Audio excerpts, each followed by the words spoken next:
जय श्री नारायण भगतजनों। सुखदेव मुनि जी बता रहे हैं कि हे राजन, मनुष्य की जो परीक्षा होती है वो अंतिम परीक्षा मृत्यु की होती है। कहते हैं कि मृत्यु सच्चाई है, इसे कोई भी नहीं बदल सकता। जो मनुष्य या जीव जो इस धरती पर आया है उसे एक दिन जाना भी है। तो मनुष्य को मृत्यु की परीक्षा देनी पड़ती है।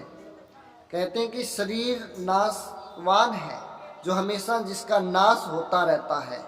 इसकी पल भर में हर क्षण में इसकी मृत्यु होती रहती है और शरीर बदलता रहता है।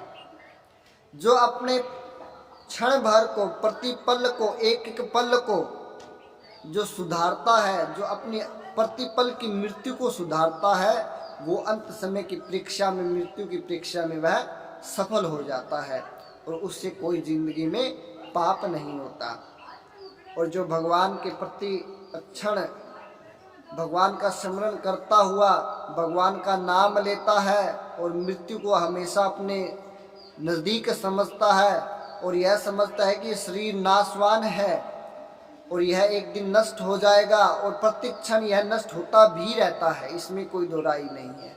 हमेशा यह शरीर नष्ट होता रहता है। इस समय अगर इस समय को वह अच्छे से वह मनुष्य जकड़ लेता है और भगवान के गुणगान करता है, अपने जीवन यापन के लिए जो व्यवसाय करता है उसके साथ में भगवान का नाम स्मरण भी करता है, वह मनुष्य हमेशा अपनी अंतिम परीक्षा, मृत्यु की परीक्षा में भी वह सफल हो जाता है।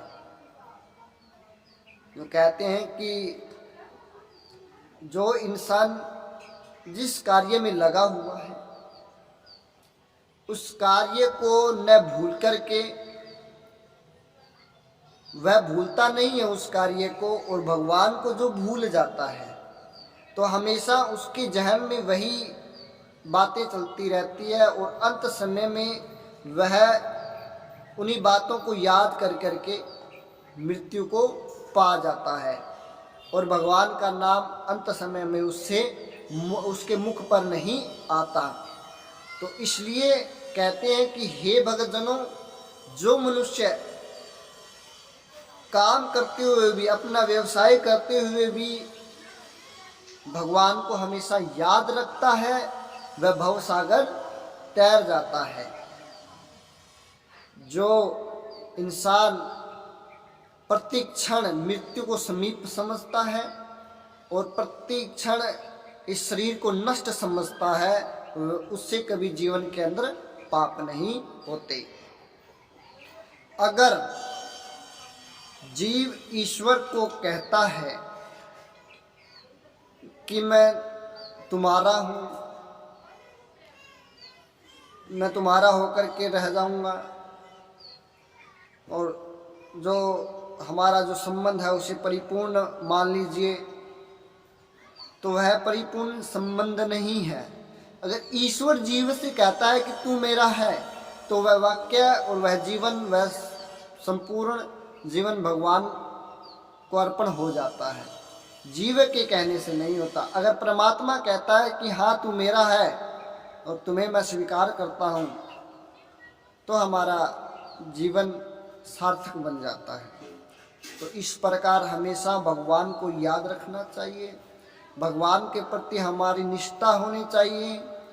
ये नहीं है कि हमें भगवान को प्राप्त करने के लिए साधु बन जाना चाहिए, नहीं, हमें साधु नहीं, हमें इस संसार में रह कर के संसार के कार्य को करते हुए भगवान के प्रति हमें समर्पित होना चाहिए और वह समर्पण भावना हमारी भगवान के प्रति व्यक्त होगी तो हम स्वयं संत के समान होकर के भगवान को पा जाएंगे। ऐसी भावना अगर हमारे अंदर है, अगर हम भगवान के प्रति ऐसे विचार रखते हैं, तो हम भगवान कहते हैं कि वह इंसान हमेशा संत रूपी होता है।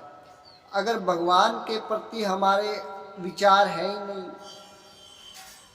और हम अपने काम के अंदर उलझे हुए हैं इस संसार रूपी सागर ने हमें डुबो रखा है और भगवान का नाम लेने में हमें कठिनाई हो रही है।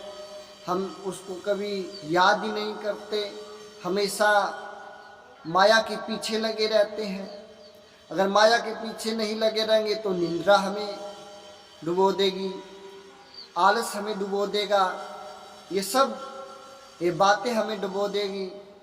लेकिन यह है एक संसार रूपी समुद्र की माया। इस माया से परे होकर के हमें भगवान के प्रति समर्पित होना चाहिए। बोलिए श्रीमन नारायण भगवान की जय हो।